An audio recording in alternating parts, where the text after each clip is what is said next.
Hello, everyone. Welcome to another episode of Sincerely Agile with Mary. Now, if you're joining us for the first time, this is the show where we learn, unlearn, and relearn, where we make change agents of ourselves. And of course, this is a place where we're awesome and wholesome together. And as always, I am your host, Mary Lanion. Now, today we are dealing with an interesting topic. As always, it's always an interesting topic, and it's the business of politics and the politics of business. And to join me in this discussion, I have Ogbo. I have Ogbo to join me on this discussion, and I'm just going to bring him to the screen. Hello, Ogbo. How are you? Awesome. Hi, Mary. Nice to It be is with such a you. it is such a pleasure to have you on the show. Yes, indeed. How have you been? Awesome. Thanks for having me. It's been kind of interesting times. Mhm. And I tell my people that this is the best time to be alive, really. I mean, I would have been disappointed if I was born in the 18th or 17th century. Really? So why do you say it's the most interesting time? Why do you say that? Actually, because the world is whenever you have times of crises and uncertainties, Mhm. these are the pivotal moments in the history of humanity. And these Yes. are the times that, pivotal leadership, you Mm. have lots of opportunity for Mm. things that matter, that you can do things, that will matter for thousands of years. They're going to be remembered. So there's a lot of opportunity for innovation, for leadership, for generosity, for problem solving. And, that's how greatness is born, and I'm truly Mm. excited. And for me, one of the things that excites me the most at this time is the fact that we have the tools. We have the enabling tools. I mean, when I was young, we had telephones and all of that. But you can't even compare it to what we have today. I mean, look at what we're doing right now. You are somewhere in Nigeria, I don't know, Anambra or Enugu or wherever. Here I am in the United Kingdom, in Kent. And look at what we're able to do. This is what technology affords us to be able to do. And it's just so amazing. It is an amazing enabler. Let's just see, I think we have some people joining us already. Before I introduce you, Ronke has joined us. Hello, Ronke, how are you? Um, Stella da Silva has joined us. These are my regulars, if I can call them that, the regular supporters of Sincerely Agile with Mary. It is such a pleasure to have you here as always. Now, let me just tell you a little bit more about Ogbo. Now, Ogbo, no, I've got the wrong one up there. I've got a couple of things open there. Ogbo started his career with Shell as a supervisor, and from Shell, he joined Chevron. He then moved on after 6 years, again back to Shell, where he worked as a specialist overseeing infrastructure and, for Shell's deep water assets. Ogbo is a certified executive coach and MBTI practitioner. He runs a coaching and consulting firm focused on aligning growth strategy with organizational structure. He is also Stanford Seed Business Advisor and a guest faculty at the Lagos Business School. His mission is to raise 1,000 unicorns who would lead the spiritual, cultural, economic, and political transformation of Africa. Ogbo enjoys traveling with family, reading, writing, and running. He also writes songs and plays the guitar. Now, that is an impressive CV. Now, Ogbo, you are welcome to the show. You are most welcome to the show. Pleasure. It's great to have you here. Now, you play the guitar. That is interesting. Did you do that in school? Did you sing in school? Tell us a little bit about that. Yeah, it's interesting because I was in 1985. I someone brought a guitar to the. I was in my first year in the university, while going to the second, and I just picked interest in the guitar. And they said, "Oh, it's going to take 6 months. It takes 6 months for you to learn the guitar." But somehow the gentleman had brought in the guitar and from town in Port Harcourt and had Mm. it for just one week. I said, okay, 6 months, I'm going to learn it in 6 days. And I did. And so the following Sunday, I went to the fellowship that I belonged to on campus and gave a special song. And everybody was like, when did this happen? And ever since, I've enjoyed playing the guitar, just for myself. That's interesting. I guess when we put our mind to something, we can always achieve it, right? Well done. True. Now, Ogbo, we're talking about this is our topic for today, the business of politics and the politics of business. Now, this is a very serious topic.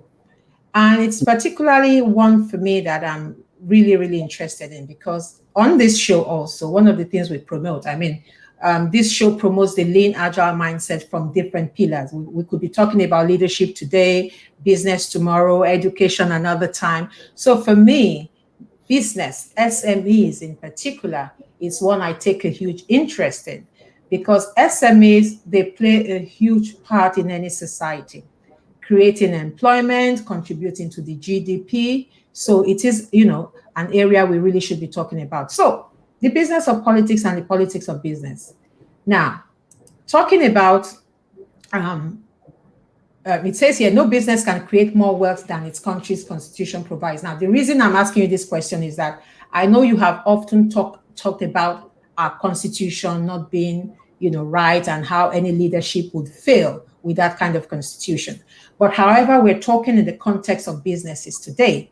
So can you elaborate on this, assertion here that no business can create more wealth than its country's constitution provides?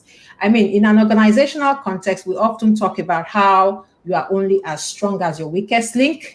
And in an agile context, we often also talk about how you, as an organization, you are only as agile as the least agile part of your organization. So can you elaborate on this, please, Ogbo? Okay, so just give me a couple more seconds to elaborate on the context, how I came about that assertion, because it was kind of, should I say, incidental, accidental. I have been working in the SME space and consulting and teaching in business schools for so many years, but I've been bothered by this question. Why is it so difficult to create a millionaire? And I'm talking about dollars, a millionaire in dollars here in Nigeria. Why is it much more difficult than to do so in the United States or Japan or many parts of Europe? Why is it that, entrepreneurs in this part of the world put in so much effort? And then I've watched entrepreneurs who run businesses for 20, 30 years and they died. When I did my thesis, for my executive coaching program, we looked at why companies have thrived. Some companies in Europe and especially in Japan have thrived for hundreds of years.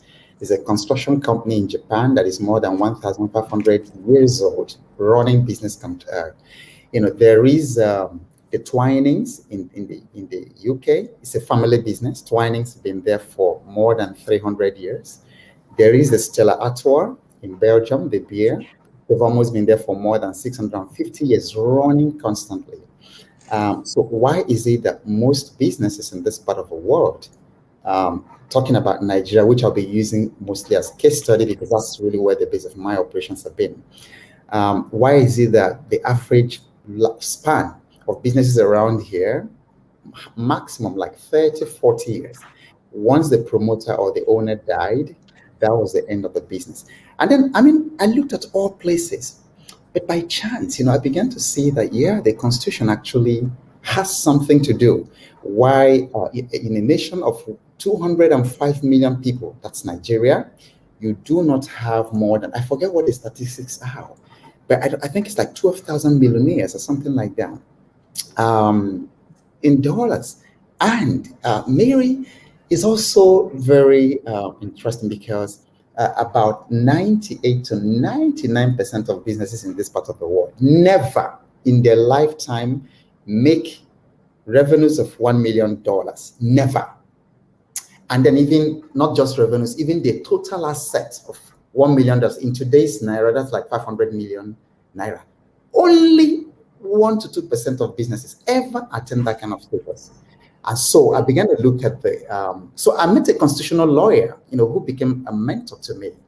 And then we're talking about constitution many times. And I began to see that, that there's a very strong link to what a constitution allows you to do. So I'll give you a quick story so that it's not going to be a long answer. I know you have other questions. But so one of my clients has 180 acres of farm, of poultry farm in Osun State here in Nigeria. So I go to the farm. They have a massive operation. They do like 400,000 day-old chicks. They hatch there every single week. I think they've actually expanded, almost double that.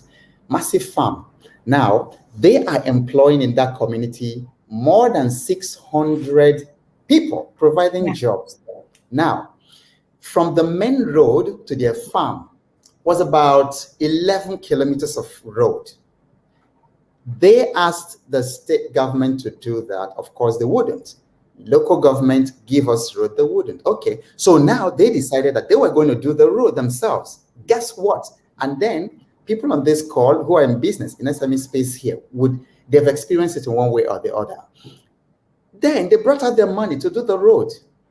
And the government comes to them and says, no, you can't do the road. You give us the money. The local government says, no, you cannot do the road. And guess what? That's exactly what the Constitution says. You can't build roads, even as a private individual, to your private property. You cannot.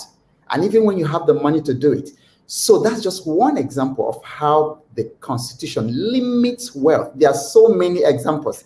And I'm sure in the conversations we're going to be talking about that. But truly, no country can create, or no business can create more wealth than the constitution of that country allows them to create.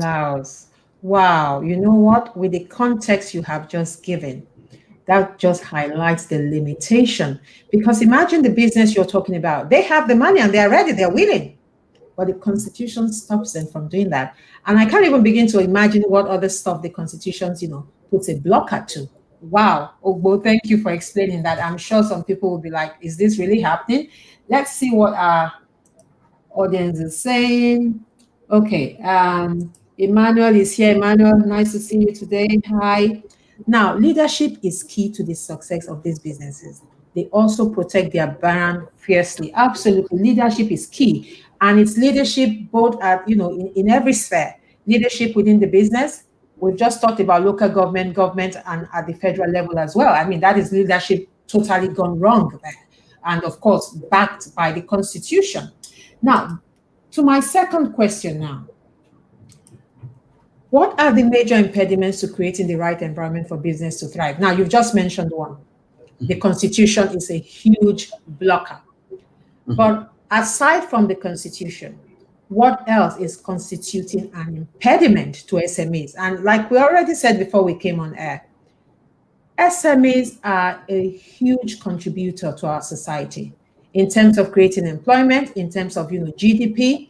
Why can't government at every level just see the benefits that they bring to the table and create that enabling environment? So what are the other impediments aside from the Constitution? And I'm really going to be, because truly it's one and the same question.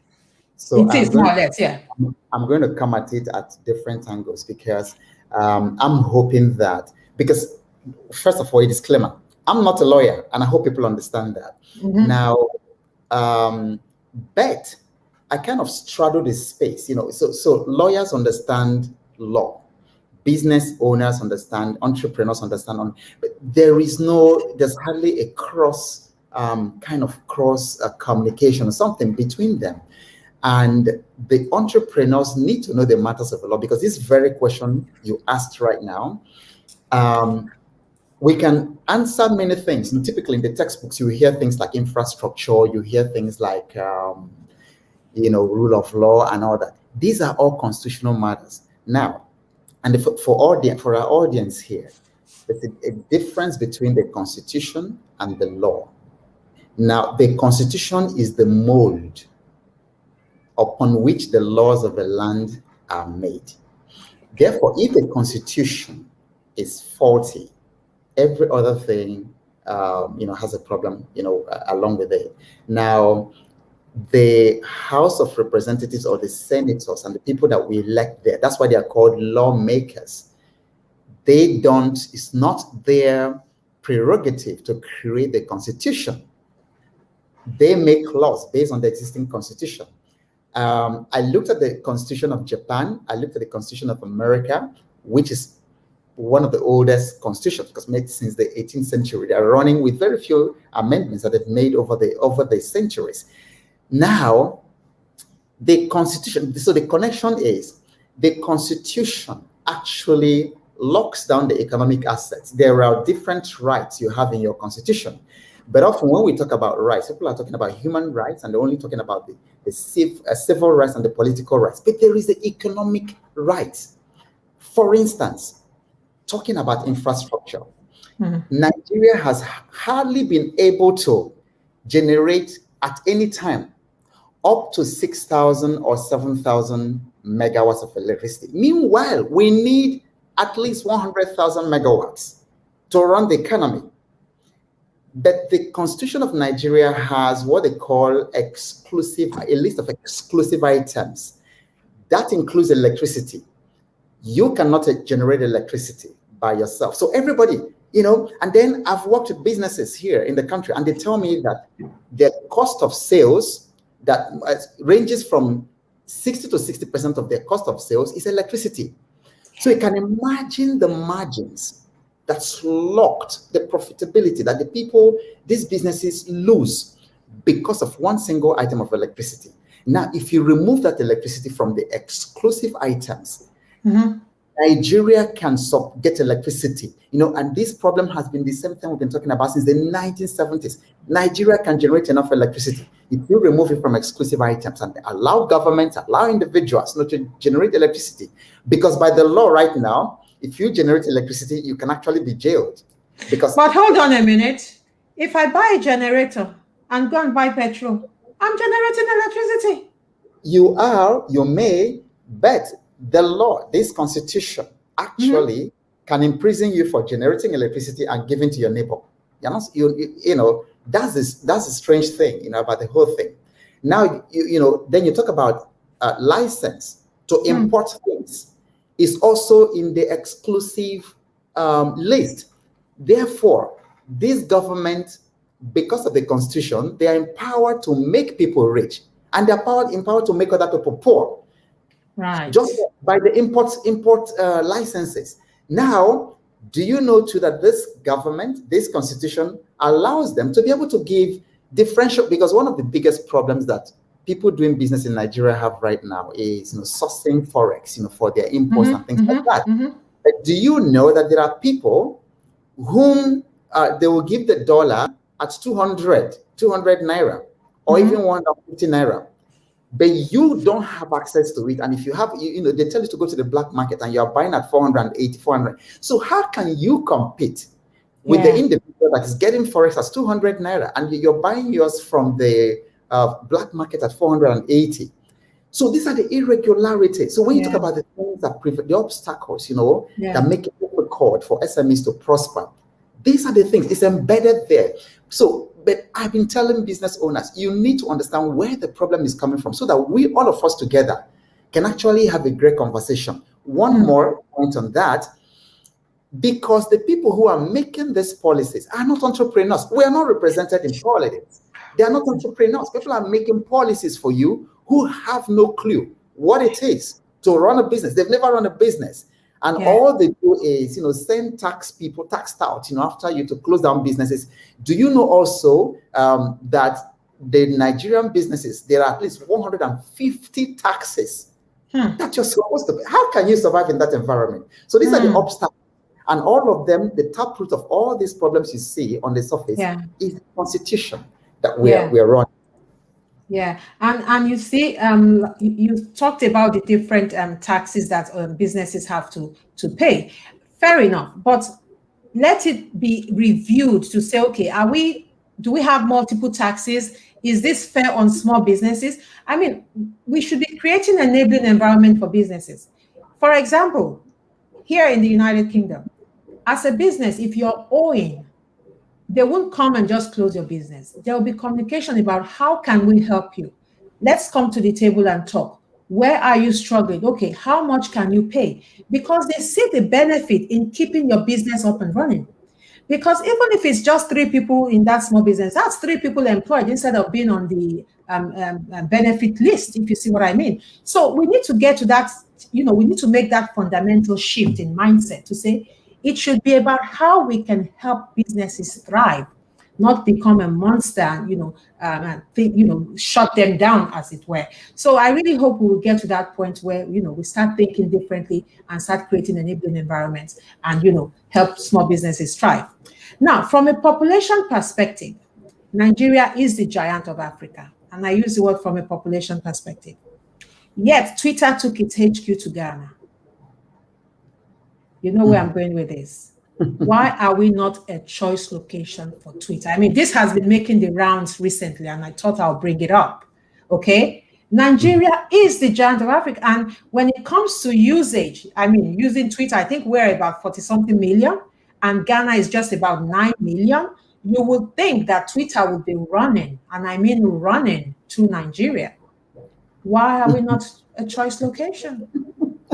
The interesting is that, I kind of have an inverted answer, because the truth is, it is for the same reason that you, such a brilliant mind, are in the United Kingdom and not here in Nigeria.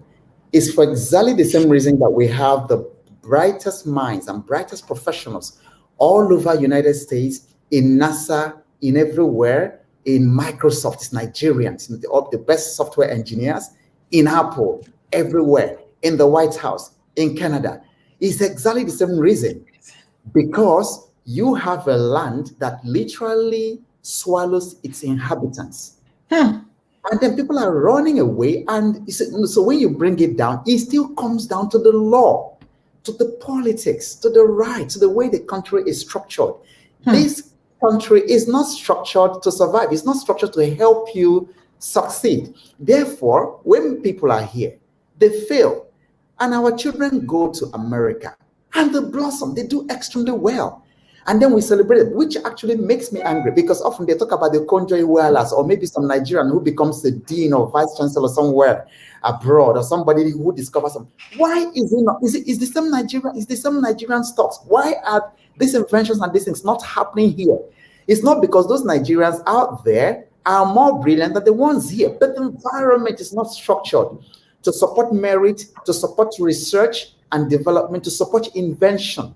This is an economy that is structured to bring in consumer kinds of things. So manufacturers are dying. You're talking about Twitter, but your manufacturers have all left here, and most of them have gone to Ghana. It's exactly the same reason that we're talking about the ease of doing business. And then at the root of the ease of doing business is the constitution. People need to get involved in really understanding, because like I challenged in one of my posts, how many CEOs, for instance, in Nigeria have a copy of this constitution? Yet everything that concerns them and how they run the business, how they exist, how they employ, how they relate is in that document. But we don't even understand. Everything is in that document. The Constitution has a lockhold on the economic assets, because the Constitution does not only provide the civil rights, the political rights, but also the economic rights. But you see, people don't talk about it. And, so it's for that reason. If you are Twitter, you have Ghana and you have Nigeria, where will you put it?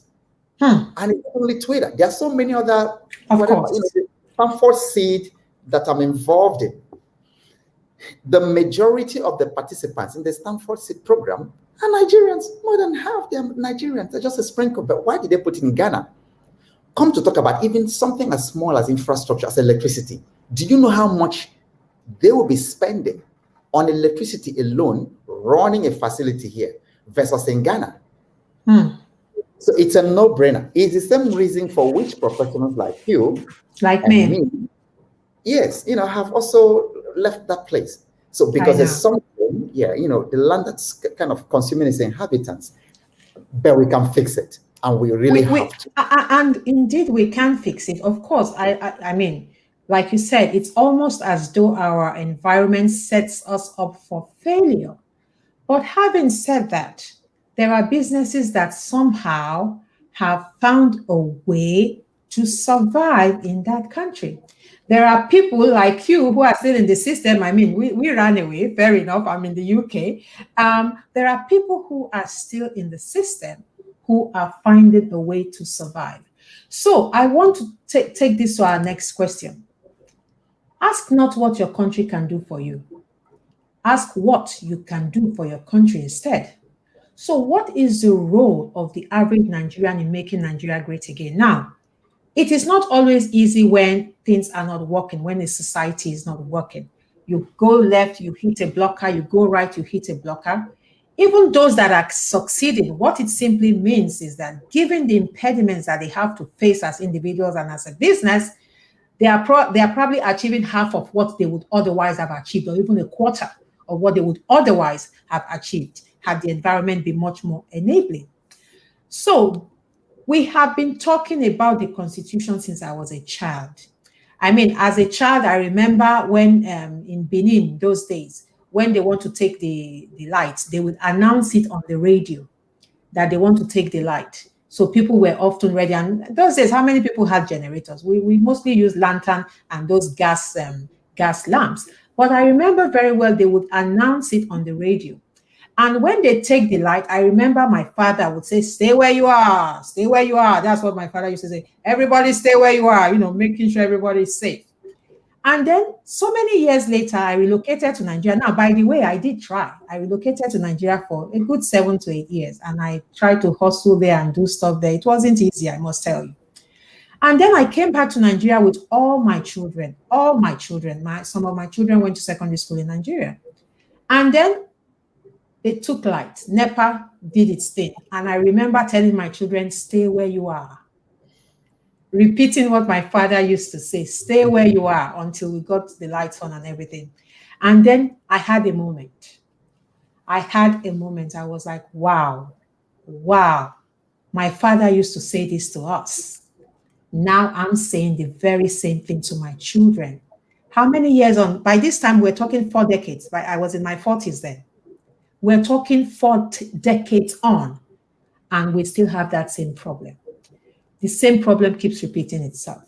So what is the fundamental problem in that country in terms of a mindset? Because you see, on this show, like I said, we promote the lean agile mindset. On this show, I don't want it to just be that we're talking about the problems. We also need to profile some solutions. Strategic problems require strategic solutions. And I also believe that it's not down to the government alone. Because after all, where are all these government people coming from? They're coming from amongst us, right? They used to be somebody's neighbor, okay? They went to school with somebody. They are part of us. They didn't come from Mars, okay? How can we begin to have the right conversation? And as individuals, as followers, also, what can we do? And I'm taking this to our sphere of influence. Because I'm a huge believer. Take, for example, I'm running a business. I can choose to run my business like I would run it if I were in America or anywhere in the world, as opposed to let the Niger factor play a part. In other words, I can run a business where they manage it like that mindset does not exist. I want to bring this slightly lower now. I can run a business where they manage it like that mentality, mindset does not exist. Because we need to think of our own sphere of influence and ask ourselves, within our sphere of influence, are we doing the right thing? So I bring this to you. Ask not what your country can do for you, but what you can do for your country. What's your take on that, Ogbo? And you're absolutely correct. Because a person cannot give what he or she does not have. Yeah. And you cannot give what you are not. So a lot actually begins with us as individuals. Yeah. And I think a very important angle in the context of our conversation, first of all, is knowledge. We need to know, because if we've been trying to solve this problem in a certain way for 50 years, 60 years, and we still haven't, we can't continue to try the same thing. Every year is the same. Go to elections, elect these people. They've already started packaging the election rights and things that they're going to throw at the people, and it's the same cycle. So we can only break that, first of all, by knowledge. That's why I'm happy for what you're doing. We need to, and I'm sorry to say, but our people need to read a bit more. They need to research, because right now, it's just watching movies and entertainment and watching football. But we need to read deeper. We need to understand the roots, our history, how we came by where we are. You know, I can't remember, I can't forget the effect of reading books like How Europe Underdeveloped Africa. I can't forget the effects of reading the writings of Logard in 1918. He published a book, The Dual Mandate. My life's changed. I can't forget all the things of, how my life changed. Getting to read the colonial diaries of the people who colonized Nigeria that are not published, the colonial diaries. So having a sense of history. So my sons are all involved in science, technology, and all that. But I said to them, look at the way the aristocrats train their children. They don't go doing engineering or science. Nothing wrong with the mathematics. They do liberal arts, history, politics. Take them through military training. Give them Economics. economics. They give them a rounded view. Economics, diplomacy, international relations, and things like politics. See, but we are busy cramming, notes on physics or whatever, and pouring in exams and all that. So the kind of education we have is not even the kind of education that can solve this problem. So it's the short answer for me is, let people first of all equip themselves with knowledge and understanding. For instance, now I really want to highlight for people to understand politics and understand human behavior and understand the law and the constitution. Have a solid understanding. So when you come out to speak, you're speaking from a place of understanding. And then the people listening to you who can make this change, like the people in power, when they listen to some of us and what we say, we're not just making flippant posts on social media that don't anything. They know that you're really hitting at something because you're coming from a place of knowledge.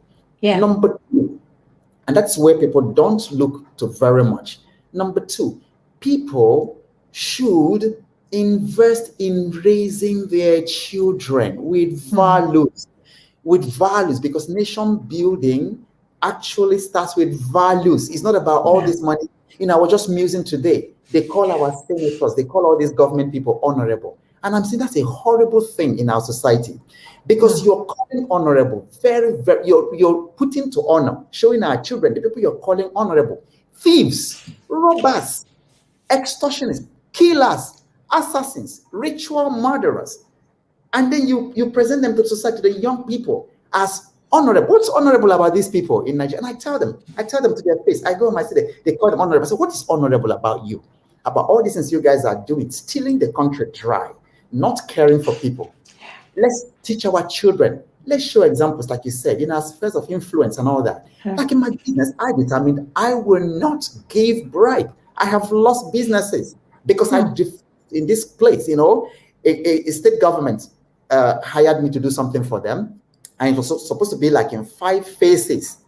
We did the first phase, and even though they underpaid me, we did the first phase. This guy, the commissioner, dragged a bag of money to my hotel room to pay. Because I'm saying, why give me a check or wire the money? They refuse. Everything is cash. Now, this guy drags cash to my hotel room, pays me. I managed to get that thing to Lagos and then put it in the bank. That same evening, after he paid, he brought the cash. He sends me a message. He said, oh boy, great, something. Thank you for what you did for the people and all that and all that and all that. So, but please, when you are sending your invoice, I would like you to leave some blanks under it, because I have 1 or 2 things I want to fill there. I did not even blink in a moment. And I said, Mr. Commissioner, I am going to give you a receipt on the exact amount of money you paid me. And I'm not going to leave any blanks, because now they pay you 5 million. And then you give them a blank, whatever, with your letterhead, with your corporate brand letterhead. Then they are going to put 500 million there. that you didn't know anything about, and then they file in there. So I refused. I said, no, I'm not even going to give it a second thought. I'm not going to do that. So I sent them a receipt for what they paid me. Do you know what? The project was cancelled. I lost that money. I needed money for school fees. I needed money for all kinds of things. But I was willing to let that go, to make that statement.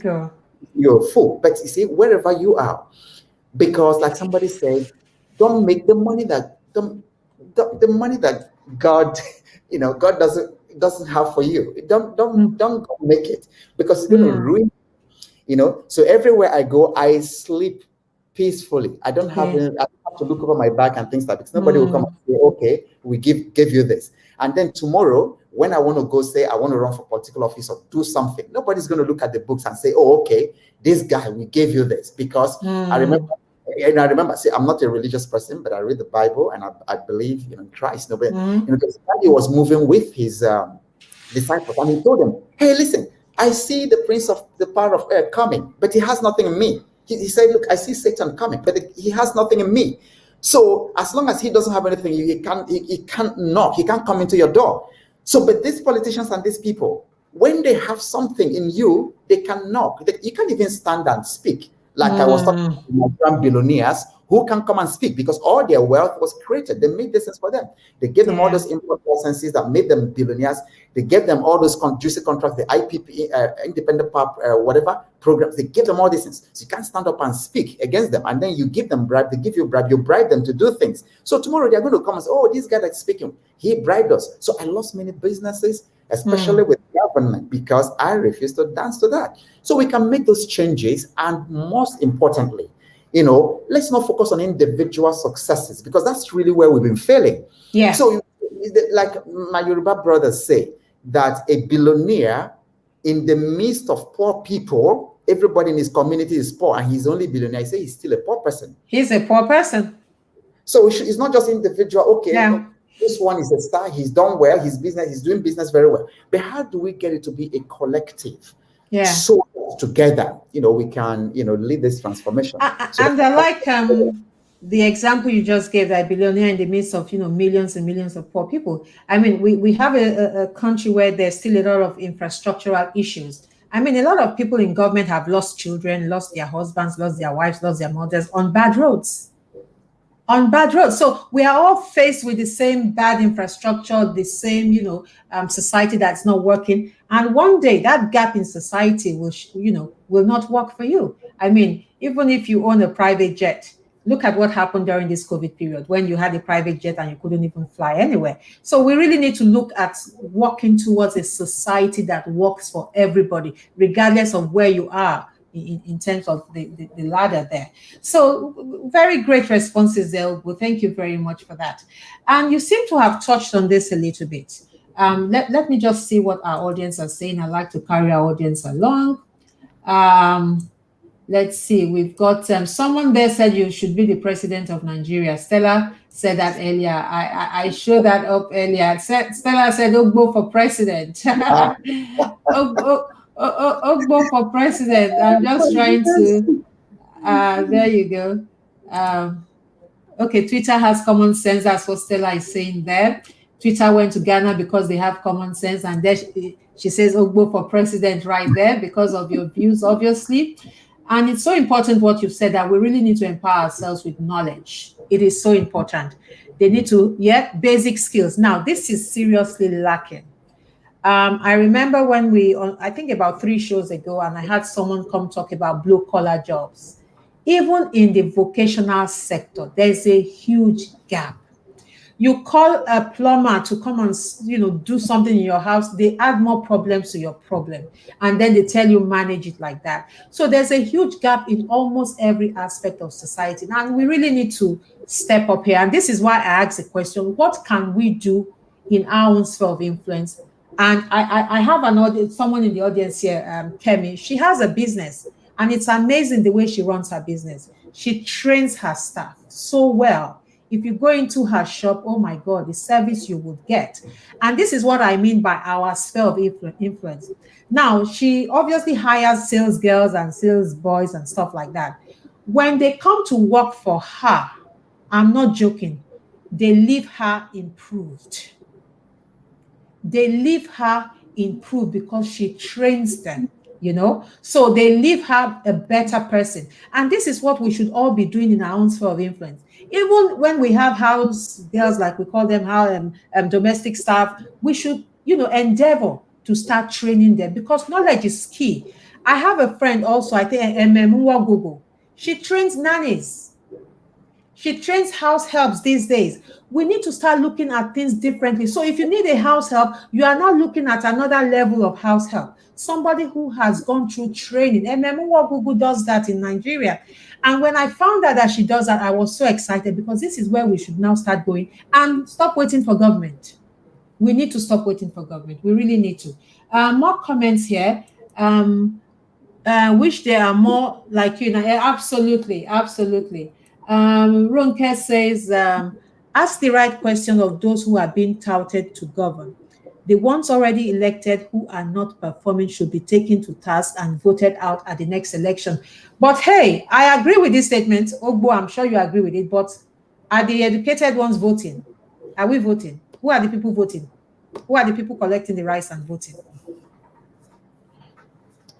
The thing is, we sometimes idealize our situation. We think that, we're talking about voting in America, which wasn't even very straightforward. How much more here? Many people who say vote out, have never really been in a typical Nigerian voting station to see the knives, the guns, to see the snatching of ballots. There's never a time. I don't know why. I think sometimes we deceive us. There's never a time anybody's vote mattered. There's never a time anybody's vote mattered. They decide, and they do what they want to do. It's been shown case after case, and so the only way we can deal with that thing when it comes to getting the right people there, because it's very difficult. People like, my friend Patty told me, and have presented themselves for election. People, some really great candidates have come, but this system is not designed to bring the right people up there. And also because in the same constitution, they have this federal character clause. So that has degenerated into the situation in Nigeria that nothing is done based on merit. Things are done based on quota system. Yeah. Because it's not just the politicians. Even in my thinking and from my experience working with many of these people, one of the biggest problem, if not the hugest problem, is actually not the politicians, it's the civil servants. It's the civil servants. They're the ones who implement this corruption. They are the ones who, those permanent secretaries, those civil servants, they are the ones, who actually execute all this corruption and all that. And now in the civil service, it's not by merit. You don't find the biggest. See, I've had a lot of things to do with these people. You go there, they have an executive director, big name from a certain part of the country, and the guy has no idea what in the world you're talking about. I have meetings with them, they can't even. But then you have somebody way down who actually does the real job. But these other ones are just figureheads. But they're the ones who travel abroad. They're the ones who represent you. They're the ones who, when they should be in a meeting where your future is being decided. But because they don't have anything here, they are there to collect their allowances and do that and then come back. In fact, a quick story to that, and I won't give specifics because it's a sensitive example. But, so one of my colleagues, one of the companies I work for, he was invited to the Senate for the umpteenth time to make a presentation based on the one of the biggest gas projects in the country. As of that time, it was between $5 and $6 billion. Now, so we flew from Abuja together. He was coming back, so we flew in the same class. So we were talking. I was telling me his experience. He said, "Oh boy, this country is gone," and that was even way back. So he said that he was making presentations to these people, and he said all of them were sleeping. Some were sleeping, some were half dozing. These were his words. Then he said, when he finished, that the only one that seemed like he had been awake and that he was following raised his hand to ask questions. And then he just said to him, hey, Shell, you these Shell people, grammar, all the time. This one you've talking, what did you bring? What did you? I'm telling you, these are the people who are making laws for you. And they are there because, so it comes down to this. So if there's anything that we need to grab from this time together, is that everybody go to that constitution, get a copy, you can download a copy, is there, and begin to look at it. Have a voice. See, if all of us, for instance, have this understanding, we can mount pressure, because what's going on right now is that the different parts of the country, the only people who make constitutions in any country are the constituents of that country. The 1999 constitution that we're operating in Nigeria right now, it's been fraudulent and is being contested by there's an organization right now contesting that. There's a constitutional force majeure going on right now in Nigeria. How many CEOs actually know that and know what is going on? How many people have read that constitutional force majeure? Because it has a lot. That is what's going to solve this problem. When everybody comes and they sit down and say, okay, this is how we want to be governed. We didn't support our economic access to you because right now, do you know in Nigeria, all your land, by the land use decree, is vested in one man called the governor. And he gives out, he can come to your community, take the community land anytime he wants and all that. Recently, in one of the states, I wouldn't mention the name, the governor was building road, went through people's houses, including where they buried their father, where they buried people, destroyed the whole place, took it, no compensation, nothing. You don't do that. The Constitution empowers them to do that. So that's where to look. Let's empower ourselves with understanding, and then together we can change this thing. Because going to another election is going to perpetuate exactly the same thing, because elections are bound to happen based on this same 1999, and that is our problem. Thank you so much. Honestly, it sounds all so complicated, but it's a country of 200 million people. And if we start getting informed, and we have a voice, but we need to start. We need to start, using that voice. We are probably not using it enough. And there was something you said earlier. You said, people are dancing away. People are getting carried away on social media, doing the, not so important things. I don't know. But we also need to use this platform to, amplify our concerns and our voices, and hopefully that they will begin to listen, because after all they have children too, and Nigeria is for their children also. So if you're a lawmaker, you should be thinking, what is my legacy? What are we leaving behind for our children? Because sometimes we're even taking loans, not even minding how our children are going to pay for all these loans, without actually putting them into the right infrastructure. So quite complicated, but, there's nothing that we can't, put our voice to and begin to undo if we really have the will. You have sort of alluded to this. I said you seem to have the view that some CEOs are ill-informed of the intricate relationship between law, power, and business. Why do you think so? I know you're a consultant, so you engage with a lot of businesses, so you must have seen a few things, as you have already mentioned. But how are you, as a consultant in this space, how are you trying to help businesses to be much more aware and to do the right things?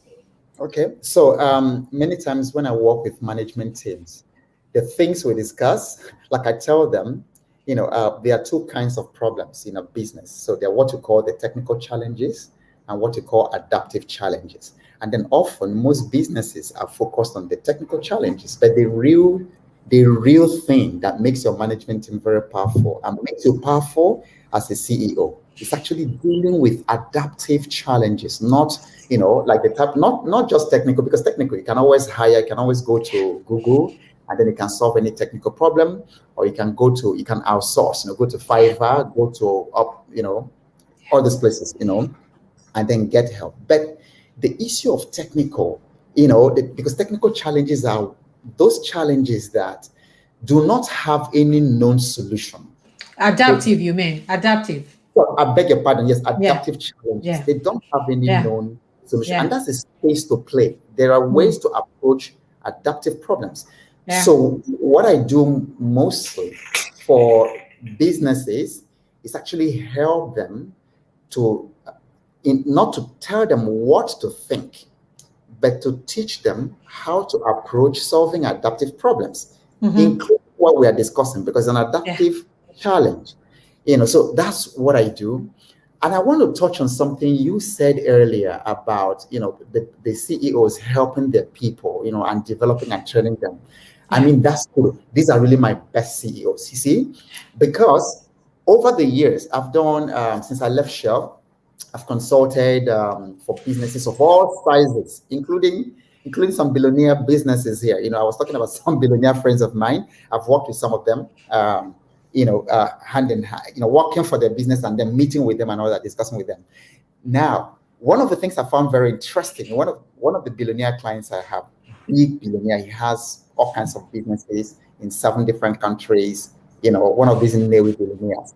What I found interesting was that they sponsor people they sponsor governors, they sponsor legislators. I knew these things used to happen in America, but I didn't know that they were doing it. These people are doing it right here. They sponsor people. So he told me about a governor that he sponsored, funded his campaign and things like that. So there's a whole lot that we can actually do as CEOs when we understand what to do. And then, which is actually something that ties to my personal mission, to the mission of my organization. Because I think that if we raise unicorns, like these my friends, they are very powerful and very influential. So if we raise unicorns that have this kind of understanding, we'll be able to influence how our people are being governed. We'll be able to influence how things are moving in Africa. So I congratulate those who focus on people, because over the years of consulting, I have discovered indeed that 95% of business problems are actually people problems masquerading as business problems. You see, I have this understanding. Then I stumbled on a Harvard Business Review article with exactly that same title. It was so eerie, because that was my discovery. That was, I didn't know that this guy had actually talked about it, written about it, people problems masquerading as business problems. And then, so it means that the best way to manage it. So I came up with, my own statement that I use in my whatever that CEOs should focus on solving people problems, not products. When you solve your people problems and you build build people, not products. The people we build the products, but focus on building people. That's really what business is about. We thought it's about building products and building profits and things like that. But when we focus on that, the people problems will overwhelm all the effort in trying to build products and things like that. So people is a bit. Absolutely, but you need to deal with the people side of things. And as you were talking, I was just thinking in my space as an agilist, we talk of the Kinefin framework. And with Kinefin, we're talking about work being either simple, complicated, complex, or chaotic. Now, talking about adaptive solutions, we need to be agile. We're talking about agility here, because nothing stays the same. And in order for you to deal with adaptive problems, you need to innovate.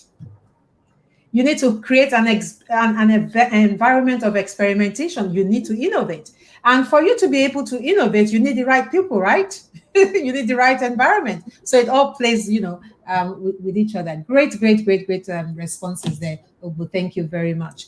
Now, you're talking about raising unicorns. I mean, I align with you here 1000%.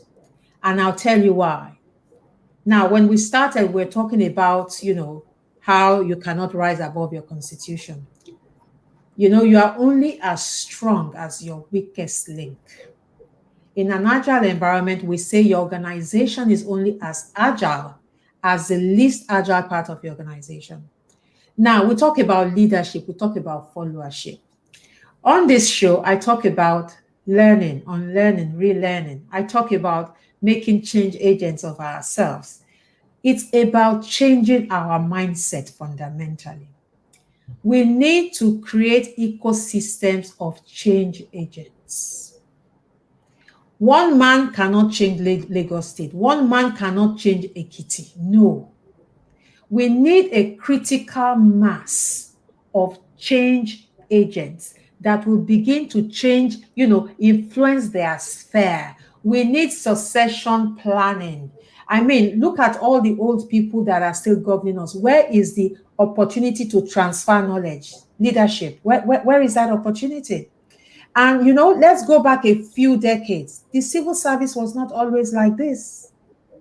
I remember when a lot of PAMSEC were just sacked. I mean, Ikoyi used to be for our civil servants. Do you know that? Ikoyi was for civil servants. We had a structure.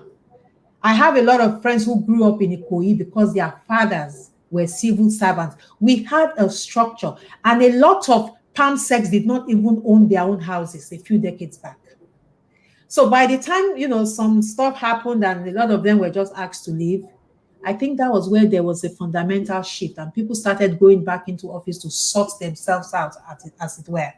So something was wrong somewhere along the line. It wasn't always like that.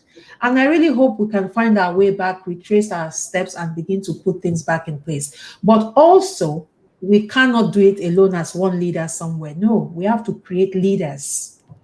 Leadership needs to put on that mindset to say, if I'm a leader, my primary job is to create more leaders. But I'm not sure that's the way things are going right now. But I love this mission that you have to raise 1,000 unicorns who would lead the spiritual, cultural, economic, and political transformation of Africa. Tell us more, Ogbo. We have 4 minutes left. Tell us more on this. The brain of an ant is 1 millionth size, the human brain. But scientists also found out that 1 million ants have exactly the same, and if not more, computational power of the human brain. And see the incredible feats that ants, when they are together, incredible feats that ants accomplish. Yeah. It's so incredible that the wisest man who ever lived, one of his most powerful quotes was, "Go to the ants, you sluggard. Learn." Human beings were told to go to the ants. Absolutely. So one ant, very powerful, just 1 millionth, but 1 million ants, formidable. You can't stop them. Absolutely. And so the case in Africa is not the one of just, single champions. Okay, you have this one doing this kind of foundation, you have another one doing another whatever. There's got to be, a mastermind of people, who are selfless, people who actually have a deep-rooted spiritual commitment to this continent. It's not going to be done by outsiders. The people who are not driven by wealth, because by just gaining wealth by all means. Those early Africanists in the early 20th century, they were not after what they were going to get, from the continent. They were students schooling in America, in the UK, and then they formed, the Nkrumahs of this world, the Ono Jikes of this world, the Julius Nyereres of this world. See the incredible things that they accomplished. Absolutely. These people they had a heart for their people, which is really what the governments of Africa, the people in government now, people don't have it. And most of them, I look them in the face and the camera and I say, they are stooges of the West. They are enemies of their own people. And so the only way that truth sometimes can confront power is with wealth. It's with wealth. You see, the same wisest man who ever lived said that the poor man's wisdom is neglected, is ignored. Yeah. One billionaire comes, he says something that is absolutely, everybody knows is a lie. We have less than a minute. But because he's a billionaire, everybody, kind of. So that's what we want to do. Let's create wealth. Let's generate wealth and show people. And I'm doing it by being on that path myself. Fantastic. Because I want to become, when I'm a unicorn, myself, I can also create other unicorns. So that I don't talk about things that I don't know, things that I've not done. I can't give what I've not had. We can't give what we don't have. Yeah, so that's absolutely. Mm-hmm. And that is so important. And I'm so aligned with you. And honestly, I'm willing to collaborate with you because that's the mission I'm on to create change agents make change agents of myself and, of course, of people. This is where we're going to draw the curtain. Thank you all, everyone, for showing up as always. Thank you so much, Ogbo. Thank you for investing your time on Sincerely Agile with Mary. Until next Sunday, thank you all so much, and have a good evening. Thank you. Bye-bye.